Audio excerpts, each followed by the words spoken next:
আসসালামু আলাইকুম প্রিয় শিক্ষার্থী বন্ধুরা, সবাইকে অনলাইন ক্লাসে স্বাগত জানাচ্ছি। আমি মোহাম্মদ আলামিন মিয়া, সহকারী শিক্ষক গণিত, Krishna school and college Rangpur. প্রিয় শিক্ষার্থী বন্ধুরা, তোমাদের গত লেকচারে অনুশীলনীর 1 থেকে 3 নং প্রশ্ন এবং পিথাগোরাসের উপপাদ্যের বিপরীত উপপাদ্য ও এর প্রমাণ শিখিয়েছিলাম। আজকে আমরা অনুশীলনীর 4 থেকে 9 নং প্রশ্নের সমাধান শিখব। তাহলে আমরা শুরু করি। প্রথমেই দেখো 4 নং প্রশ্ন। এবিসি ত্রিভুজের এ এক সমকোণ দেওয়া আছে, বিপি ও সিকিউ দুইটি মধ্যমা। প্রমাণ করতে হবে যে 5bc স্কয়ার সমান 4bp square plus CQ square. প্রথমে বিশ নির্বাচন লিখে নেব। বিশ নির্বাচন যা আছে সব একই, শুধু এখানে লিখতে হবে প্রমাণ করতে হবে যে। আর চিত্রটার দেখো, আমি গত লেকচারে শিখিয়েছিলাম যদি সিকিউ মধ্যমা হয় তাহলে কিউ হবে এবি এর মধ্যবিন্দু, একইভাবে বিপি মধ্যমা হলে পি হবে এসি এর মধ্যবিন্দু। সেক্ষেত্রে প্রমাণটা আমরা এই মধ্যমা থেকে শুরু করব। প্রমাণগুলো খুবই সহজ, পিথাগোরাসের উপপাদ্যের প্রমাণ খুবই সহজ। তোমাদের একটা জিনিস এখানে মনে রাখতে হবে যে এখানে দেখতে হবে কোন বাহুর উপর অঙ্কিত বর্গ লেখা আছে বা প্রমাণ করতে হবে। যেমন এখানে বিসির উপর স্কয়ার আছে, তাহলে বিসি কোন সমকোণী ত্রিভুজের অতিভুজ বা বাহু। শুধু অতিভুজ না, যে কোনো বাহু হলেই তোমরা নিয়ে আসতে পারবা। কোন সমকোণী ত্রিভুজের বাহু, তাহলে ওই সমকোণী ত্রিভুজে পিথাগোরাসের উপপাদ্য প্রয়োগ করতে হবে। সিমিলারলি এই বিপি স্কয়ার সিকিউ স্কয়ার কোন সমকোণী ত্রিভুজ থেকে আসে সেটা তোমাদের আগে বুঝতে হবে, তারপর ওটা অ্যাপ্লাই করলেই তোমাদের আসলে প্রমাণটা হয়ে যাবে। সেক্ষেত্রে এখন দেখো, আমরা এখানে বিপি ও সিকিউ মধ্যমা দুটি ধরছি, তাহলে এপি সমান সমান লিখবো এসির অর্ধেক আর একিউ সমান সমান লিখবো এবির অর্ধেক, যেহেতু কিউটা মধ্যবিন্দু। তাহলে এবিসি এর এ কোণটা এক সমকোণ, তাহলে বিসি হচ্ছে অতিভুজ। এখান থেকে আমরা পিথাগোরাসের উপপাদ্য অনুযায়ী পাবো বিসি স্কয়ার সমান AB square plus AC square. অনুরূপভাবে এ বিপি ত্রিভুজ থেকে আমরা নেব এ বিপি, এ হচ্ছে এক সমকোণ, তার মানে বিপি হচ্ছে অতিভুজ। তার মানে এখান থেকে আমরা পাচ্ছি বিপি স্কয়ার সমান এপি স্কয়ার যোগ এবি স্কয়ার। দেখো, একইভাবে এ সি কিউ থেকে আমরা পাবো সি কিউ স্কয়ার সমান এ কিউ স্কয়ার যোগ এসি স্কয়ার। তাহলে আমাদের প্রমাণ করতে বলছে BP square plus CQ square আছে, তার হচ্ছে 4 গুণ। তার মানে আমরা এখন এই বিপি স্কয়ার আর সিকিউ স্কয়ার যোগ করব। সমীকরণ 1 ও 2 যোগ করে পাই, দেখো BP square plus CQ square সমান, এই যে বিপি স্কয়ারের মান ছিল এপি স্কয়ার যোগ এবি স্কয়ার, অনুরূপভাবে সিকিউ স্কয়ারের মান ছিল এ কিউ স্কয়ার যোগ এসি স্কয়ার লিখলাম। এর পরবর্তীতে আমরা এপির মান বসাবো। এপি মানে হচ্ছে এসির অর্ধেক, মানে 1/2 ইনটু এসি। দেখো, এপি স্কয়ারের মান বসিয়েছি 1/2 into AC square plus AB square. AQ এর মান বসাইছি এই এবির অর্ধেক বা 1/2 AB square plus AC square. এখান থেকে আমরা পাবো 1/4 into AC square 1/4 into AB square. তারপরে ডান পাশের সম্পূর্ণটাকে আমরা লসাগু করব। লসাগু হবে 4, তার মানে এখানে AC square plus 4ab square plus AB square plus 4ac square. এখন পরবর্তী লাইনে আমরা এই 4 কে এই বাম পাশে বজ্র গুণন করব বা আর গুণন করে দেব, আর এখানে যোগ করে লিখব AC square plus 4ac square মানে 5ac স্কয়ার। অনুরূপভাবে ab square plus 4ab square হচ্ছে 5ab স্কয়ার। দেখো, যোগ করে দিয়েছি। এরপর এখান থেকে আমরা 5 কমন নেব। প্রথমেই আমরা দ্বিতীয় ধাপে লিখেছিলাম ab square plus ac square মানে হচ্ছে bc স্কয়ার। দেখো, আমাদের প্রমাণ হয়ে গেল। তাহলে খুবই সহজ প্রমাণ, শুধু তোমাদের মনে রাখতে হবে সমকোণী ত্রিভুজের কোন সমকোণী ত্রিভুজ থেকে এই বিসি এর উপর অঙ্কিত বর্গ আসে, বিপি স্কয়ার আসে, সিকিউ স্কয়ার আসে, সেই সমকোণী ত্রিভুজের পিথাগোরাসের উপপাদ্য অ্যাপ্লাই করলেই প্রমাণ হয়ে যায়। দেখো, এরপরে আমরা 5 নং প্রশ্ন নিয়ে আলোচনা করব। দেখো, 5 নম্বর প্রশ্ন বলছে প্রমাণ করো যে কোন বর্গক্ষেত্রের কর্ণের উপর অঙ্কিত বর্গক্ষেত্রের ক্ষেত্রফল ওই বর্গক্ষেত্রের ক্ষেত্রফলের দ্বিগুণ। তাহলে এই প্রমাণ করতে কর্ণের উপর অঙ্কিত বর্গক্ষেত্রের ক্ষেত্রফলের কথা বলছে, ওই বর্গক্ষেত্রের ক্ষেত্রফলের দ্বিগুণ। তাহলে প্রথমে একটা বর্গ আগে নিয়ে নেব, যে এ বি সি ডি একটি বর্গ নিয়ে নিলাম। এবার একটা কর্ণ ঠিক করে নেব। তোমরা এসি কর্ণ যদি আঁকো তবু হবে, আমি বিডি কর্ণ দিয়ে দেখিয়েছি। দেখো বিডি কর্ণ এঁকে নিলাম। তাহলে এই কর্ণের উপর অঙ্কিত বর্গ মানে কি, বিডি স্কয়ার সমান ওই বর্গক্ষেত্রের ক্ষেত্রফলের দ্বিগুণ। ওই বর্গক্ষেত্রের ক্ষেত্রফল বিসি স্কয়ার, সিডি স্কয়ার, এডি স্কয়ার, এবি স্কয়ার, যে কোনোটা হতে পারে। তাই আমি এই বি সি ডি ত্রিভুজ নিয়ে কাজ করব বিধায় আমি বিসি স্কয়ার লিখেছি। কেউ যদি সিডি স্কয়ার লেখে তবুও হবে, কেউ যদি এবি স্কয়ার লেখে, 2ab স্কয়ার লেখে, সেটাও হবে, যে কোনো একটা লিখবা। সেই জন্য প্রমাণে দেখো এবিসিডি বর্গক্ষেত্রে এবিসি সমান সিডি, আমি বিসি স্কয়ার নিয়ে কাজ করেছি, যেটা বিএস নির্বাচনে লিখবো ওই কাজটা এখানে করব, ওইটাই এখানে লিখবো। অনুরূপভাবে এইটা কেন হবে, কারণ বর্গের প্রতিটি বাহু সমান। অনুরূপভাবে আমরা এই বিসিডি কোণটা সমান সমান এক সমকোণ আমরা জানি, অতএব বিডিটা তাহলে অতিভুজ হবে।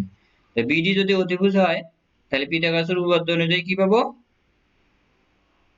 বিডি স্কয়ার সমান বিসি স্কয়ার যোগ সিডি স্কয়ার। তাহলে বিসি আর সিডি তো আবার সমান, সেটা আমরা দেখে নিয়েছি। এই জন্য সিডির জায়গায় বিসি বসাবো, তার মানে 2bc স্কয়ার, আমাদের প্রমাণ হয়ে গেল। প্রিয় শিক্ষার্থী বন্ধুরা, এই প্রমাণটি আর 7 নং প্রশ্ন একই রকম। 7 নং প্রশ্নে বলেছে যে বর্গক্ষেত্রের ক্ষেত্রফল তার কর্ণের উপর অঙ্কিত বর্গক্ষেত্রের ক্ষেত্রফলের অর্ধেক। তার মানে এই বিসি স্কয়ার সমান সমান 1/2 ইন্টু বিডি স্কয়ার প্রমাণ করলেই হবে। দেখো, প্রমাণ করো যে কোন বর্গক্ষেত্র এর কর্ণের উপর অঙ্কিত বর্গক্ষেত্রের অর্ধেক। তার মানে বিসি স্কয়ার সমান সমান 1/2 ইন্টু বিডি স্কয়ার লিখলেই আমার প্রমাণ হয়ে যাবে। তার মানে এই যে আগের যে প্রমাণে এখানে বিশেষ নির্বাচন আমরা লিখেছি বিডি স্কয়ার সমান 2bc স্কয়ার, এখানে শুধু তোমরা লিখবে বিসি স্কয়ার সমান 1/2 ইন্টু বিডি স্কয়ার। তারপরে শেষের যে প্রমাণটা আছে, এই যে এখানে এসে তোমরা লিখবা বিসি স্কয়ার সমান 1/2 ইন্টু বিডি স্কয়ার। তাহলে এটা তোমরা বাসায় ইনশাআল্লাহ করতে পারবা, বাসায় করবে। এরপরে আমরা পরবর্তী প্রমাণে যাচ্ছি। দেখো 6 নং প্রশ্ন, যেটা তোমাদের অনেকেই দেখলেই হয়তো বা ভয় পাবা যে চিত্র দেওয়া আবার কেমন করে করবে। আসলে এটা খুবই সহজ, যেহেতু তোমরা সদিশকোণী ত্রিভুজের সাহায্যে পিথাগোরাসের উপপাদ্যের প্রমাণ শিখেছো। সদিশকোণী ত্রিভুজ হলে কি হয়, সদিশকোণী ত্রিভুজ হলে কি হয়, আমি আশা করছি যে এটা তোমরা বলতে পারবে। সদিশকোণী ত্রিভুজ হলে অনুরূপ বাহুর অনুপাত সমান হয়। সেই বৈশিষ্ট্য কাজে লাগিয়েই আসলে এখান থেকে মান বের করতে বলছে। যে এখানে এই যে বিসির মান দেওয়া আছে 5 সেন্টিমিটার, এ ওর মান দেওয়া আছে 3 সেন্টিমিটার, ওবি বলছে যদি 4 সেন্টিমিটার হয় তাহলে এ বিডি এবং এসি এর দৈর্ঘ্য নির্ণয় করো। তো প্রথমে কি কি দেওয়া আছে আমরা সেগুলো লিখে নেব। চলো শুরু করি। প্রমাণ দেওয়া আছে ওবি সমান সমান 4 সেন্টিমিটার, এও সমান 3 সেন্টিমিটার, বিসি সমান 5 সেন্টিমিটার। এখানে একটা জিনিস লক্ষ্য করো, এই বিসিও কিন্তু বি এর উপর লম্ব, এওটাও বি এর উপর লম্ব। তার মানে এই বিসি আর এও হবে সমান্তরাল, যেহেতু একই বাহুর উপর তারা লম্ব। এবং এসি যদি ছেদক হয় তাহলে এই সি কোণটা, তার মানে বিসিডি কোণ সমান ডিএ ও কোণ হবে। কারণ এটা একান্তর কোণ, তোমরা ষষ্ঠ শ্রেণীতে শিখেছো, আবার সপ্তম শ্রেণীতেও শিখেছো। আবার তোমরা এই অষ্টম শ্রেণীর অষ্টম অধ্যায়েও এটা শিখেছো যে এটা একান্তর কোণ হবে। চলো আমরা পরবর্তী ধাপে যাই। পরবর্তী ধাপে এই বি সি ডি আর এ ডি ও এই দুটি ত্রিভুজের মধ্যে সদিশকোণী প্রমাণ করব। এই দুটি ত্রিভুজ সদিশকোণী সেটা প্রমাণ করব। তাহলে আমরা অনুরূপ বাহুর অনুপাত যে সমান হয় এই বৈশিষ্ট্য কাজে লাগিয়ে আমরা এই বিডি বের করতে পারবো। চলো শুরু করি। তাহলে বিসিডি ও এওডি এই চিত্রটা কিন্তু একবার আঁকলেই হবে, এর আগের অনেকগুলো লেকচারেও আমি বলেছি। তাহলে বিডিসি আর এ ও ডি ত্রিভুজের মধ্যে তোমরা লক্ষ্য করো দুটি সমকোণী ত্রিভুজ, তার মানে বিসিডি কোণ সমান ডিএ ও কোণ। যেহেতু সমকোণী ত্রিভুজ তাহলে অবশিষ্ট কোণটা অর্থাৎ বিডিসি কোণ এবং এ ডি ও কোণ অবশ্যই সমান হবে। তাহলে আমরা কি পাবো এখন, অনুরূপ বাহুর অনুপাত সমান পাবো। দেখো আমরা অনুরূপ বাহুর অনুপাত সমান লিখেছি, তাহলে বিসিডি ও এওডি সদিশ কোণী অর্থাৎ সদিশ। সদিশ হলে কি হবে, তাহলে বিসির অনুরূপ বাহু এও, বিডির অনুরূপ বাহু ডিও। আমরা কিন্তু সিডির অনুরূপ বাহু এডি সেটার অনুপাত কিন্তু এখানে লিখি নেই। কেন লিখবো না, কারণ আমার বিসি আর এওর মান দেওয়া আছে, আবার বিওর মানটা দেওয়া আছে। আমরা যেন এই বিওর মানটা কাজে লাগাইতে পারি সেজন্য আমরা বিডি টু ডিও লিখবো। সিডি বা এডি এটা লিখলে তো তোমার কোনো মান বের করতে তুমি পারবে না, কারণ ওইটার তো কোনো মান দেওয়া নেই। এই জন্য যেগুলোর মান দেওয়া আছে সেগুলো নিয়ে কাজ করতে হবে। তাহলে আমরা এখানে এখন এই ওডি সমান সমান কি হবে, ওবি থেকে যদি বিডি বাদ দিই তাহলে আমরা ওডি পাবো, সেই কাজটা করেছি এখানে, ওবি বিয়োগ বিডি লিখেছি। অনুরূপ ভাবে এই ওবির মান 4, এরপর আর গুণন করেছি।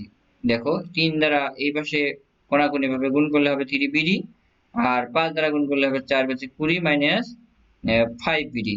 তারপরে এই 5 বিডি কে বাম পাশে নিয়ে আসলে 5 বিডি, 5টা বিডি আর 3টা বিডি হচ্ছে 8 বিডি, আর এই পাশে থাকলো 20 কে 8 দ্বারা ভাগ করলে আসে 2.5 সেন্টিমিটার। তার মানে আমাদের বিডি বের হয়ে গেল। আশা করি তোমরা বুঝতে পেরেছো, কারণ এই কনসেপ্টটা তোমাদের আমি সদিশকোণী ত্রিভুজের সাহায্যে পিথাগোরাসের উপপাদ্যের প্রমাণের সময় বলেছিলাম, এক্সট্রা ভাবে দেখিয়েছিলাম। চলো আমরা এবার সিডির মান বের করব। সিডির মানটা আসলে সমকোণী ত্রিভুজের সাহায্যে পিথাগোরাসের উপপাদ্যের সমকোণী ত্রিভুজের যে উপপাদ্যটা দেওয়া আছে পিথাগোরাসের সেখান থেকে, অর্থাৎ যেহেতু বি কোণটা এক সমকোণ, সিডি স্কয়ার সমান সমান আমরা লিখবো BC square plus BD square, ওখান থেকে সিডির মান বের করবো। দেখো তাহলে বিসিডি সমকোণী ত্রিভুজে সিডি স্কয়ার অর্থাৎ এই সিডি স্কয়ার সমান বিসি স্কয়ার যোগ বিডি স্কয়ার। তাহলে 5 স্কয়ার মানে 25, 2.5 এর উপর অঙ্কিত বর্গমান হচ্ছে 6.25, দুটো যোগ করব। তারপর সিডি সমান সমান স্কয়ার রুট করলে √31.25 করলে 5.59। তার মানে এখান থেকে আমরা সিডি আসলো সেন্টিমিটার, প্রায় প্রায় লিখবো অবশ্যই, কারণ এখানে অনেকগুলো আসবে দশমিকের পর। এরপরে যেহেতু আমাদের বিডি বের হয়েছে, তাহলে আমরা ওডি বের করতে পারবো, যেহেতু ওবিটা 4 সেটা বের করে নেব। দেখো অতএব ওডি সমান সমান ওবি থেকে বিডি বিয়োগ করতে হবে। বিয়োগ করলে আমরা পাচ্ছি 4 বিয়োগ 2.5 মানে 1.5 সেন্টিমিটার। এখন এই এ ও ডি এই সমকোণী ত্রিভুজ দ্বয়ের মধ্যে পিথাগোরাসের উপপাদ্যটা আরেকবার যদি আমরা অ্যাপ্লাই করি তাহলে আমরা এডি পাবো। দেখো এওডি সমকোণী ত্রিভুজে এডি স্কয়ার সমান এ ও স্কয়ার যোগ ওডি স্কয়ার, তাহলে 3 স্কয়ার প্লাস 1.5 স্কয়ার 11.25, তার উপর অঙ্কিত বর্গ হবে 3.354। তার মানে সিডির মান আমরা বের করলাম 5.59 আর এডির মান বের করলাম 3.354। তাহলে এই দুটো যোগ করলেই এসি চলে আসলো। দেখো তাহলে এসি হচ্ছে, এসি সমান এডি প্লাস সিডি, দুটোর মান বসিয়েছি সমান 8.944 সেন্টিমিটার প্রায়। খুবই সহজ, আশা করি তোমরা এটা করতে পারবে। এরপরে চলো নেক্সটে যাই, বাড়ির কাজ দিচ্ছি কিছু। তাহলে 8 নম্বর কোশ্চেন, এ বি সি ত্রিভুজের এ কোণ সমান সমান এক সমকোণ ডি এসি এর উপরস্থ একটি বিন্দু, প্রমাণ করো যে বিসি স্কয়ার প্লাস এডি স্কয়ার সমান BD square plus AC square. আমি তোমাদের প্রথমে বলছি যে পিথাগোরাসের উপপাদ্যের প্রমাণ খুবই সহজ। প্রথমে ত্রিভুজটা অঙ্কন করবে, এ বি সি ত্রিভুজের এ কোণটা এক সমকোণ নেবে, এসির উপর ডি একটা বিন্দু নিয়ে এডি যোগ করবে। তারপর বিসি কোন ত্রিভুজের বাহু, সমকোণী কোন সমকোণী ত্রিভুজের বাহু, সেখানে পিথাগোরাসের উপপাদ্য প্রয়োগ করে বিসি স্কয়ার বের করবে। তারপরে এডি কোন সমকোণী ত্রিভুজের বাহু, সেখানে পিথাগোরাসের উপপাদ্য প্রয়োগ করে এডি স্কয়ার বের করবে। তারপরে বাম পক্ষে দুটো যোগ করবে, এই বিসি স্কয়ার এবং এডি স্কয়ার যোগ করবে, তাহলে তোমার ডান পক্ষ অটোমেটিক্যালি মিলে যাবে। সিমিলারলি এখানে দেখো 7 নম্বরের বিষয়ে আমি বলেছি আগেই। এরপরে 9 নং প্রশ্ন, একই কাজ করতে হবে। এখানে দেখো ত্রিভুজ এবিসি এর এ যদি এক সমকোণ হয়, ডি ও ই যথাক্রমে এবি ও এসি এর মধ্যবিন্দু। ডি যদি এবি এর মধ্যবিন্দু হয় তাহলে এডি আর বিডি সমান হবে, আর ই যদি এসি এর মধ্যবিন্দু হয় তাহলে এই আর সি সমান হবে। তাহলে তোমাকে ডি, তাহলে ডি টা কোন ত্রিভুজ সমকোণী ত্রিভুজের বাহু সেটা তোমাকে খুঁজে বের করতে হবে। তাহলে এ ডি ই সমকোণী ত্রিভুজ হবে, সেখান থেকে ডি স্কয়ার সমান তুমি পাবা এডি স্কয়ার প্লাস এ ই স্কয়ার। তাহলে এডি মানে হচ্ছে তোমার সি, এডি সমান সমান হবে তোমার হচ্ছে বিডি, আর সি সমান সমান হবে হচ্ছে, দেখো তোমরা সুন্দর করে ত্রিভুজটা এখানে অঙ্কন করবে যে এ বি সি ত্রিভুজের এ সমান এক সমকোণ, এ বি সি, এ বির মধ্যবিন্দু হচ্ছে ডি আর এসির মধ্যবিন্দু ই, তাহলে এই ডি যোগ করবে। তাহলে ডি যোগ করলে তোমার ডি স্কয়ার বের করে শুধু বাকি যে এই যে মধ্যবিন্দু হলো, তার মানে এডি সমান সমান একবার বিডি বসাবা আর একবার এস এই সমান সমান সি বসাবা, তাহলে তোমাদের প্রমাণটা মিলে যাবে। তা আশা করি তোমরা এগুলো করতে পারবে ইনশাআল্লাহ। এই আশাবাদ ব্যক্ত রেখেই আজকের পাঠের এখানে সমাপ্ত ঘোষণা করছি। সবাইকে ধন্যবাদ। আসসালামু আলাইকুম। সবাই ভালো থাকো, সুস্থ থাকো, সুন্দর থাকো।